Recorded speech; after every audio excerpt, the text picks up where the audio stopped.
Avant, c'était mieux.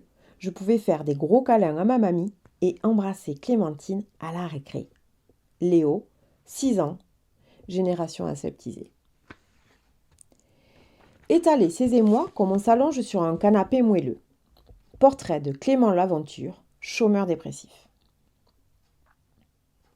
Je ne peux pas manger. Je ne peux pas dormir. Je ne peux pas respirer. Katia m'a quitté depuis 467 jours, 8 heures, 33 minutes et 28 secondes. La vie m'est devenue intolérable, docteur. Je veux mourir désormais. Mais je n'ai pas vraiment le courage de passer à l'acte. J'ai peur d'avoir mal. Mon oncle Bébert s'est suicidé après son redressement fiscal, avec son fusil de chasse. Depuis, il est partiellement là, comme un Picasso raté, c'est vous dire. Bon, et puis moi, je n'ai pas de fusil. Seulement des laxatifs et un vieux rasoir, au lame émoussé. Même pour ça, je suis un raté. Je sais bien que Katia m'a quitté à cause de mon incapacité flagrante, je la cite, à prendre des décisions. C'est selon elle la faute de mon Oedipe mal digéré et de mon ascendant balance en maison 4. J'y peux quoi, moi, si ma mère aime venir chez moi 2 fois par semaine pour faire mon ménage et mon linge? Il y a des mecs de 35 ans qui sont encore chez leurs parents, je vous signale.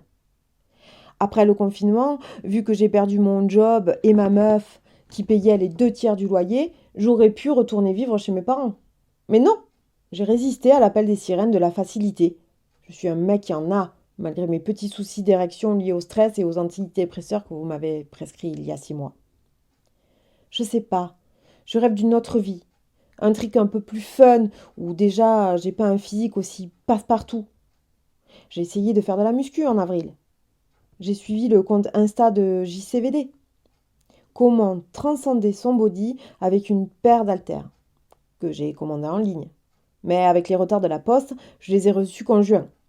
Donc, j'ai essayé avec mes livres de méditation que Cynthia avait oubliés en partant. Mais du coup, je les lisais au lieu de transcender mon body. Et j'y captais rien à tous ces concepts de libérateur à la noix. Et du coup, je pleurais d'être seule et aussi con.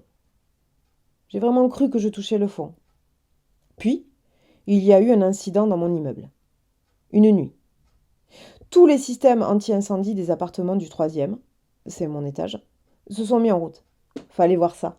Cette panique à 3 heures du matin. Tout le monde est sorti, plus ou moins à poil, dans le couloir. Au départ, on a un peu zappé les gestes barrières, parce qu'on avait clairement la tête dans le cul. Puis, il y a Monsieur Vassilu, du 15B, qui a commencé à faire le boss de l'organisation du déluge. Genre Noé, mais pour les bipèdes. On attendait le gars de la maintenance ou les pompiers, on savait plus trop. Moi, je pensais à ma collection de vinyles qui allait être bousillée quand je l'ai vu. Enfin, ce que j'ai vu en premier, c'était ses jambes nues, avec des chaussettes rouges et blanches, surtout. Bizarrement, j'ai pensé à Noël. Je sais pas pourquoi. Alors mes yeux ont décidé de remonter le long de ses guiboles qui ressemblaient à des petites parenthèses charnues. À mi-cuisse, j'ai rencontré le bord un peu distendu de son t-shirt Mickey est un punk comme les autres. Un large t-shirt qui lui servait de chemise de nuit, j'en ai déduit. Je ne devinais pas grand-chose de sa morphologie pulmonaire, même en plissant les yeux.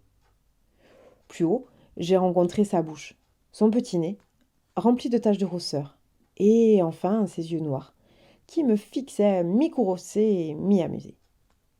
Faut dire que moi, je dors nue, et que j'avais enfilé à l'aveugle, vu que je ne trouvais pas l'interrupteur, mon slip le pire du panier, celui de Bob l'éponge, que ma sœur m'avait malicieusement offert à Noël.